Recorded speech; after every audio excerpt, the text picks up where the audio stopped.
할렐루야. 우리 최강초등부 친구들 안녕하세요. 저는 최강초등부의 최효세 전도사님이에요. 오늘은 디모데 프로젝트 시즌1 큐티 프렌즈의 150번째 시간이에요. 와, 벌써 150번째 시간이네요. 자, 오늘은 7월의 첫날을 맞이해서 우리 친구들과 함께 말씀으로 큐티를 시작해 보려고 하는데요. 자, 그럼 기도로 함께 시작하겠습니다. 함께 기도할게요. 사랑의 하나님 감사합니다.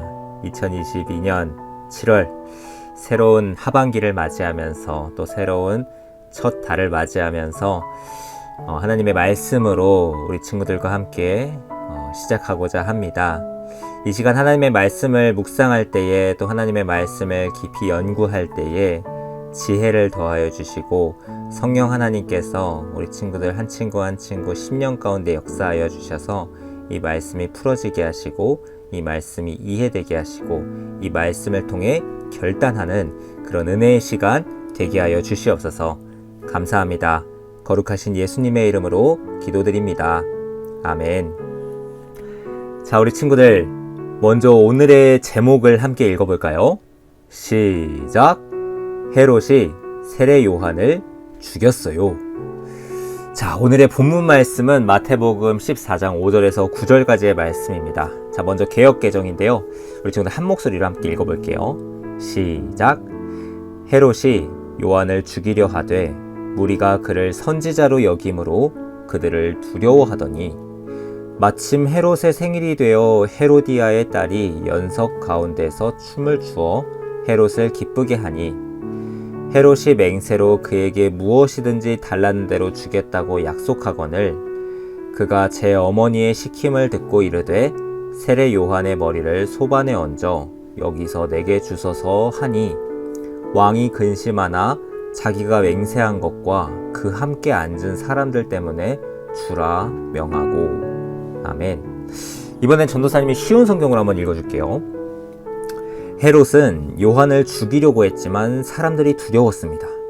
이는 사람들이 요한을 예언자라고 생각하고 있었기 때문이었습니다.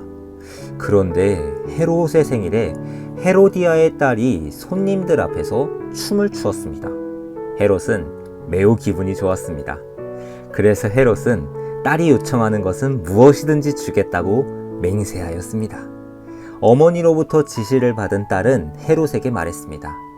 쟁반 위에 세례자 요한의 머리를 담아주세요.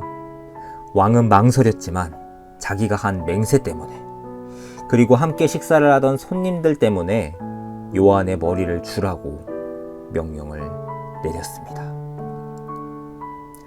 자, 이 시간에는 생각 퀴즈의 시간입니다. 오늘 말씀에 등장하는 인물은 우리가 5월에 함께 묵상했던 세례 요한이에요. 그는 광야에 외치는 소리가 되어서 주님의 길을 예비하는 삶을 살아갔죠. 요한은 사람들에게 회개의 세례를 선포하는 사람이었어요. 그는 바리새인과 사두개인들을 책망하며 경고하고 진리를 선포하는 그런 사역을 했습니다.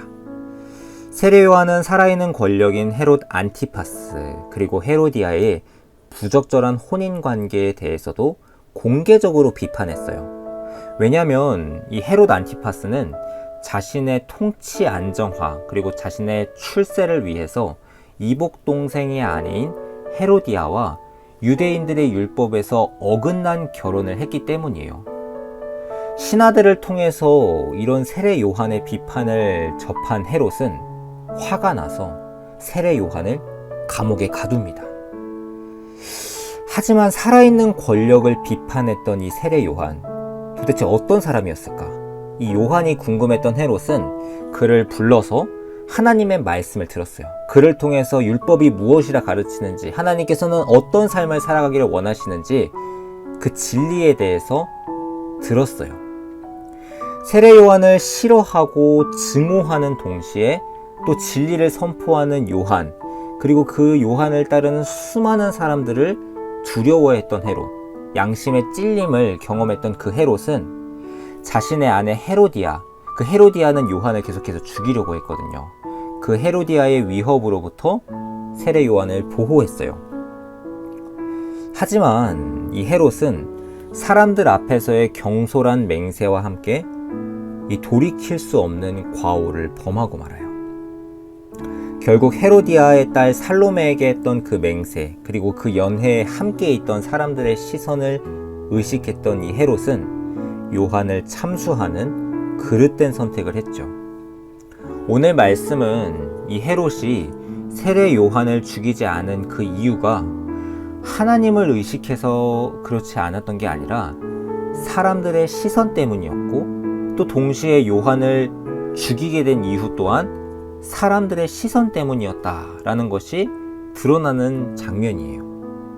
결정적인 선택의 순간에 헤롯이 어떤 믿음의 소유자였는지 그 실상이 드러나게 되는 거죠.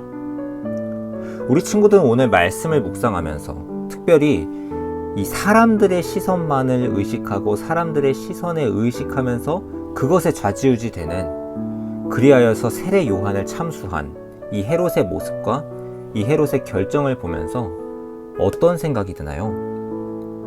나에게도 하나님이 아닌 사람을 두려워하고 있는 그런 모습이 있진 않나요?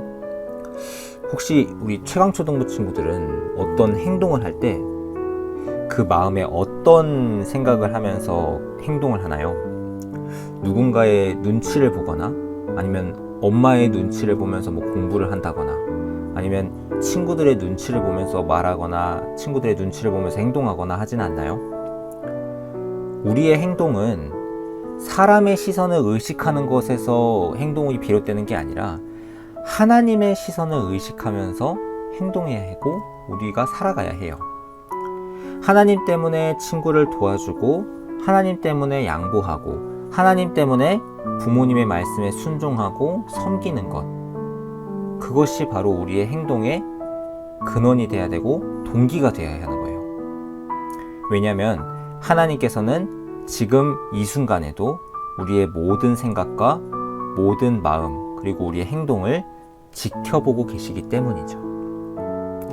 우리 최강초등부 친구들은 오직 하나님의 시선을 의식하고 행동하는 그런 믿음의 사람이 되기를 소망합니다. 그것을 기억하면서 우리 관찰 퀴즈를 한번 풀어볼게요. 첫 번째입니다. 헤로디아의 딸은 헤롯에게 무엇을 부탁했나요? 위 그림의 말풍선 속에서 빈칸을 한번 채워보는 거예요. 자, 살로메가 헤롯 앞에서 춤을 춰요. 그리고서 헤롯이 무엇이든지 달라는 대로 주겠다 하니까 땡땡에 땡땡을 주세요 라고 얘기하죠. 답이 뭐죠? 네, 맞습니다. 요한의 머리를 달라고 하죠. 자, 두 번째입니다. 헤롯이 세례 요한을 죽인 이유는 무엇일까요? 자, 밑에 빈칸을 한번 채워보는 거예요. 지난 생일 잔치에서 헤롯 왕은 자기가 무엇한 것과 그 함께 앉은 무엇 때문에 세례 요한을 머리를 주라 명합니다. 무엇이죠? 네, 맞습니다. 지난 생일 잔치에서 헤롯 왕은 자기가 맹세한 것과 그 함께 앉은 사람들 때문에 세례 요한의 머리를 주라 명합니다. 자, 지금은 결심 퀴즈의 시간인데요. 오늘 말씀을 묵상하면서 오직 하나님의 시선만을 의식하기 위해서 내가 할 수 있는 게 뭔지를 고민하고서 기록하고 함께 실천하기로 한번 결심해 봤으면 좋겠어요. 전도사님은 오늘 말씀을 묵상하면서 사람들이 있을 때와 없을 때 내 모습, 그 모습이 어떻게 다른지를 한번 생각해 봤어요. 지금 떠오르는 거는 공부할 때 부모님이 계실 때, 아니면 사람들이 옆에 있을 때 더 열심히 공부하지만 부모님이 안 계시거나 아니면 사람들이 없으면은 약간 느슨해지고 핸드폰을 보거나 딴 생각하거나 집중하지 못했던, 약간 풀어졌던 그런 제 모습이 생각이 납니다. 또 한편으로는 우리가 코로나 기간을 겪었잖아요. 교회에서 예배 드릴 때랑 온라인으로 예배 드릴 때랑 비교해 봤을 때 조금 온전하게 집중하지 못했던 그런 모습도 떠오르네요. 우리가 살다 보면은 부모님과 또 주변 친구들, 주변 사람들의 시선을 많이 의식을 해요. 그치만 하나님께서 우리를 지켜보고 계신다라는 생각은 때때로 하지 못하고 잊어버릴 때가 있는 것 같아요. 이제는 하나님의 시선을 의식하면서 살아가는 저와 우리 최강초등부 친구들이 되기를 소망합니다. 오늘 친구들도 이 말씀을 기억하면서 사람들이 보지 않을 때나 볼 때나 보지 않을 때 남몰래 한번 드러내지 않고서 사람을 섬긴다든지, 아니면은 길을 가다가 쓰레기가 떨어져 있다면은 보든지 보지 않든지 줍고 치워주는 것. 또 예배 드릴 때는 예배에 집중하고, 또 부모님이 계시던 안 계시던, 선생님이 계시던 안 계시던, 친구들이 있던 안 있던, 내가 해야 할 일, 뭐 공부가 됐던, 독서가 됐던, 뭐 청소가 됐던, 정직하게 행동하는 거죠. 잘 하는 거예요. 왜냐? 하나님께서 우리를 지켜보고 계시기 때문에. 네. 나를 지켜보시는 하나님의 시선만을 의식하기 위해서, 하나님을 의식하면서 행동하기 위해서 우리가 무엇을 해야 할지, 무엇을 하지 말아야 할지 고민하면서 기록해보고, 오늘 하루 이것을 실천하면서 살아가기로 한번 결심했으면 좋겠습니다. 네, 그럼 이제 기도로 오늘 큐티 프렌즈를 마치도록 하겠습니다. 함께 기도할게요.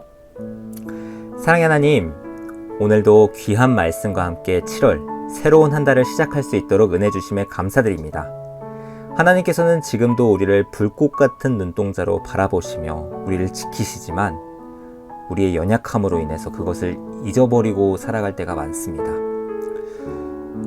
그리고 사람들의 시선들을 의식하면서 하나님의 뜻과는 반대되고 대치되는 결정과 선택을 했던 때도 있었습니다. 주님, 저희의 연약함과 부족함을 용서해 주세요. 이제는 어떤 상황 가운데에서든지 하나님을 의식하고 빛과 어둠 사이에서 하나님께서 기뻐하시는 올바른 선택을 하면서 살아갈 수 있도록 성령 하나님, 저희를 도와주세요. 특별히 새롭게 시작하는 7월 한 달도 주님과 함께 승리하는 그런 복된 최강초등부가 되게 해주세요. 그렇게 역사하실 주님의 이름을 찬양합니다. 감사드리며 거룩하신 예수님의 이름으로 기도드립니다. 아멘. 네, 최강초등부 친구들, 이제 7월 첫날이 시작됐습니다. 우리가 지난주에 광고했었죠? 네, 오늘부터 무엇이 시작되죠? 네, 맞습니다. 성경 통독 챌린지가 시작돼요. 우리 상도제일교회 유튜브 채널에 보게 되면은 드라마 바이블이 공개가 되어 있습니다. 마태, 마가, 누가, 요한, 사도행전까지 우리 신약의 역사서를 드라마 바이블을 통해서 우리가 함께 통독을 할 건데요. 드라마 바이블을 통해서 보는 게 우리가 기본 세팅이고, 그리고 우리가 또 개역개정 성경책을 통해서 말씀을 읽게 되는데요.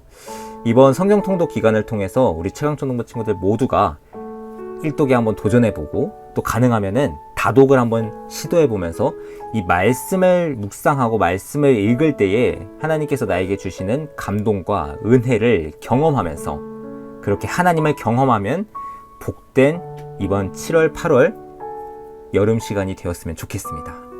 무더운 여름이지만 시원한 하나님의 말씀의 은혜로 함께 승리하는 우리 최강초등부 친구들과 선생님, 저 우리 모든 주바라기 공동체가 되기를 소망합니다. 아멘. 자, 그럼 우리 친구들, 오늘 하루도 승리하는 하루가 되기를 주님의 이름으로 축복하고 소망합니다. 안녕.